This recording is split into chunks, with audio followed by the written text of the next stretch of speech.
कि एक तरफ प्रजनन शक्ति है और एक तरफ यूनियन है, तो यहाँ पे दोनों ही विशाखा के अंदर में आ जाए। सो बेसिकली दूसरा आयाम जो विशाखा का है, इट्स अल्टीमेट यूनियन। जो अल्टीमेट यूनियन है वो योग का है। स्कंद पुराण और शिव पुराण में जो तिथि दी गई है शिव महाशिवरात्रि की, कह लो कि अगर विवाह, वो है वैशाख शुक्ल पक्ष। इंद्र और अग्नि का एक और कॉन्सेप्ट है यहाँ पे। इंद्र क्या, पहले तो ये समझते हैं, what do you understand by Indra. तो मेजर जो नॉर्मली हम लोग, एक नॉर्मल कॉमन मैन इंद्र को समझता है, वो इंद्रियों को समझेगा, इंद्रियों को समझता है। तो बारिश, लाइटनिंग, हाँ, क्योंकि बारिश, इनके उनके। लाइटिंग। हाँ, फिर भी लेकिन वहां पे देवता का कॉन्सेप्ट आ गया ना, हाँ, देवी देवता आ गए। नॉर्मल तो इंद्र शरीर के रूप में तो इंद्रियां ही को करता है, बोलिए। ठीक। वही है बेसिकली। हम लोग एज अ इंद्र को इंद्रियों के रूप में ही समझते आए हैं, and that is where this is. So इसके एक देवता बोलेंगे इंद्र, और एक बोलेंगे अग्नि। अब अग्नि हमने कहाँ पढ़ा था? कृत्तिका में। कृतिका में अग्नि पढ़ा था। कृतिका कहाँ पे है, यहाँ से देखो। एरीज इस में है। इससे जस्ट ऑपोजिट आ गया ना। इससे जैसा अपोजिट है, क्या इसी एक्सिस में लाई करता है? हाँ, सेम ही तो है उसका भी। 3 पड़ा एरीज में, 1 पड़ा इन टॉरस।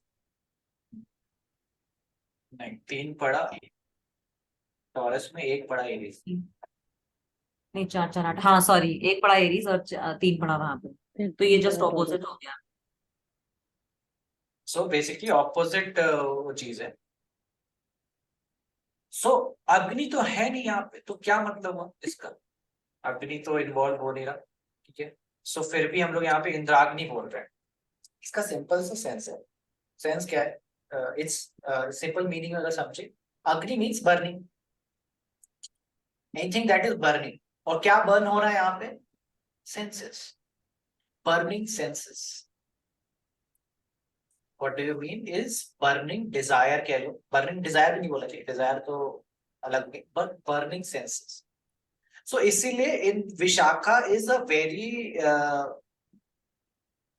एपिटोम, कह या कह लो कि that is the top most point of union.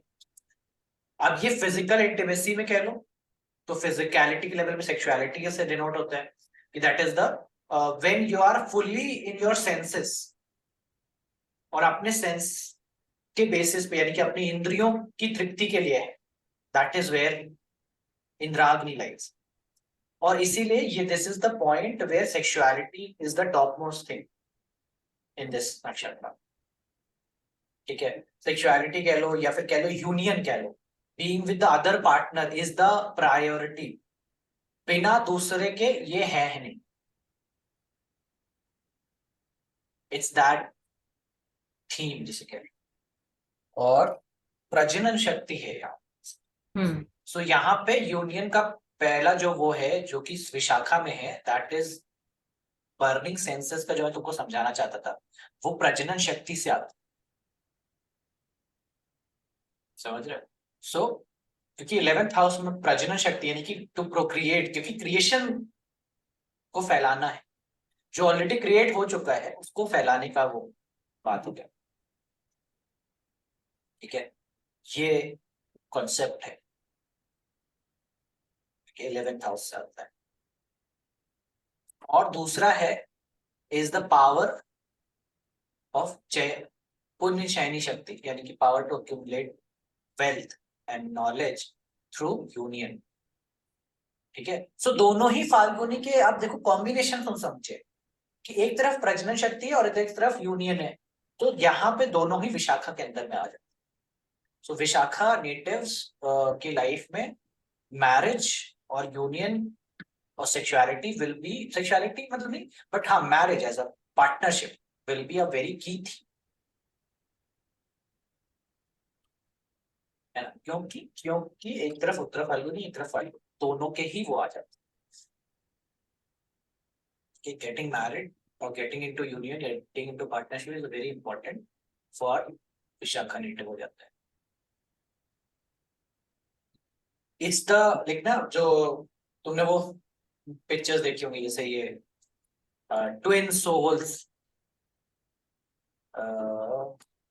Something like this, twin souls. तो हमेशा इनको फायर के साथ दिखाया जाता है, ठीक है। So that is how I see that Indragni, अग्नि और सेंसेस का यूनियन है, that mixture is happening, that fire that is getting generated by a combination of two people, और फिर वो जो डिजायर कह लो, वो जो लस्ट कह लो, वो जो एक प्रकार से यूनियन करने का वो प्रोसेस है, वो कहीं ना और कहीं विशाखा का उस पर निकलेगा, और फिर इसके बाद एक ब्रांच निकलती है which is a child. which is the child. Yeah, correct. So basically that is why this is the nakshatra for Jupiter. Jupiter basically अपने लिए वो और क्रिएट कर रहा है, इसीलिए वो दिया गया, ठीक है। That is the, and it is not only sexuality, ये समझने का है, it's also means yoga, the ultimate union also. Creativity,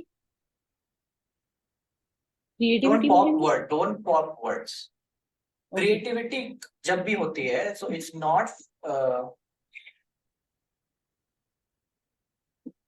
क्या बोले आप, ठीक है, डोंट पॉप वर्ड्स, थिंक पे काम चलाओ।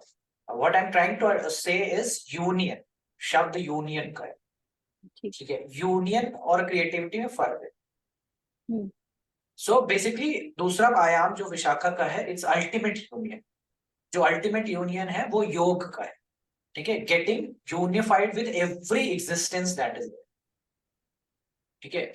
ये विशाखा का दूसरा आयाम, जो कह लो कि जो सेक्सुअलिटी से भी पार होकर के उसमें आता है, सेक्सुअलिटी से पार नहीं कहना चाहिए, बट उसी रेल में लाई करता है जिस रेल में इंद्राग्नि लाई करती है, ठीक है। So it's about unification. Team work आएगा, पूछ रही हूँ। अर्ता जी, इसमें 11th में ना प्रजनन शक्ति है, अगर आपने टीम वर्क, टीम पार्टनर का प्रजनन कर रहे हो तो वर्क आएगा, और नहीं तो नहीं आएगा। सो ठीक, you have to got it. Understand very distinctively, जिसके साथ आप Okay. फिजिकल हो रहे हो ना, वही टीम वर्क है। ओके। सो सेंसेस आना जरूरी है, समझ रहे हो, हम्म। सेंस। सो इसलिए ये बात आती है। So it's about union also. So physical level पे जब आप कोई चीज फील करोगे अल्टीमेट्स के साथ में, ultimate in the sense cosmos के साथ फिजिकली कुछ फील करोगे, that is ultimate union, that is yoga. And where जब आप अपने पार्टनर के साथ वो चीज फील कर रहे हो, that then it is Vishakha का दूसरा है जो प्रजनन शक्ति, और इससे डिनोट करेगा, ठीक है। इसीलिए यहाँ पे बर्निंग सेंसेस या बर्निंग इंद्रिय, अग्नि, इंद्र, इंद्राग्नि, इसका कॉन्सेप्ट आया है। हाँ, clear. नेक्स्ट जो कॉन्सेप्ट है इसी में, वो है शिव और शक्ति का। शिव और शक्ति का इट्स सेम जो कॉन्सेप्ट मैंने समझाया, इट्स अबाउट दैट ओनली, ठीक है। So that is where if you look at 9th house now, वहां पे आद्रा आता है, ठीक है, आद्रा इज देयर, एंड उसी से 5th में इट्स दिस कॉस्मिक कनेक्शन कह लो, जो कि शिव और पार्वती का है। प्रीवियसली तुमको याद होगा, मैंने एक बार फाल्गुनी में भी तुमको ये चीज बोली थी कि शिव और पार्वती का विवाह का जो वो है, वो मैंने बोला फाल्गुन के उसमें होता है, करेक्ट, याद है? ठीक है। Yes. But there is a thing with Shiv Puran and Skand Puran, कि वहां पे ये चीज मेंशन नहीं है। वहां पे फाल्गुन को बोलते ही नहीं कि ये महीने में उनके या इस उसमें उनका वो हुआ। पता है उसमें क्या बोलते हैं? स्कंद पुराण और शिव पुराण में जो तिथि दी गई है शिव महाशिवरात्रि की, कह लो कि विवाह की, वो है वैशाख शुक्ल पक्ष दिन गुरुवार, पंचमी तिथि दिन गुरुवार, वैशाख शुक्ल पक्ष पंचमी तिथि दिन गुरुवार को शिव पार्वती जी का विवाह होता है। एंड ये जब समझते हैं तो मुझे दोनों ही गलत नहीं है। जो फाल्गुन के, क्योंकि शिवरात्रि महाशिवरात्रि कब मानी जाती है, it's celebrated in the month of Phalgun, लेकिन शिव पुराण बोल रहे हैं कि इट्स वैशाख। तो कौन गलत कौन सही, कौन सा ले, फाल्गुन वाला ले कि वैशाख वाला ले? 2 बार तो शादी नहीं कर रहे हैं, एक बार सती से एक बार पार्वती से। नहीं, दोनों ही सही हैं। हाँ क्यों? क्योंकि फाल्गुन ही तो है जो विशाखा में आ रहा है, फाल्गुन ही है जो विशाखा में, एक्चुअली में विशाखा में ऑटोमेटिकली फाल्गुन आ जाता है। सो तुम वैशाख में सेलिब्रेट कर लो या फाल्गुन में सेलिब्रेट कर लो, दोनों ही सही, अल्टीमेटली दोनों ही आ रहे। ये तरीका है ऋषि मुनियों को समझाने का कि how they are connected, how this two are connected. वैशाख शुक्ल पक्ष पंचमी तिथि दिन गुरुवार, ये शिव पुराण बोलती है। नक्षत्र के रूप में तुमको फाल्गुन के महीने में महाशिवरात्रि मनाते हैं। So that is where both are true and correct. It's just that people are like ना ऑब्सेस्ड विथ कि एक डेट होनी चाहिए, something like that, because they consider like ना एज अपना नॉर्मल तरीके से उनको समझना है, जैसे कि लोग बाग शादी करते हैं, but that is not there. Phalgun is the union, और यहाँ पे वैशाख में ही वो एक्चुअली शिवरात्रि हो रही है, शिव जी का वो यूनियन है विद शक्ति, ठीक है। And where then the whole dance of Shiva is there, whole creation process और ये सारी चीजें की बात है। तो बेसिकली यही है कि शक्ति और शिवा जी के बारे में और बात करेंगे, बट तुम ये समझो कि आ कहाँ से रहा है। It's coming from the 9th house. The dimorphic pair का जो कॉन्सेप्ट आता है, it is coming from 9th house, जो कि आद्रा से, ठीक है, आद्रा से आता है कि इट्स दैट डुअलिटी का जो कॉन्सेप्ट है वो यहाँ पे बढ़ करके तुमको देखने को मिलता है, क्योंकि वहां पे यूनिफाइड है, मतलब यूनिफाइड इन द सेंस कि Shiv ji has taken her into self only. समझो इस बात को कि वो आधा जो अंग है वो बना हुआ है देवी का और आधा इधर है, but now they are getting as a separate entity, separate bodies. That is where it is taking that form, to different individuality create हो करके now they are going to create अन जो भी universe and all this thing, वो वाली बात आ जाती है, ठीक है। तो ये कॉन्सेप्ट है।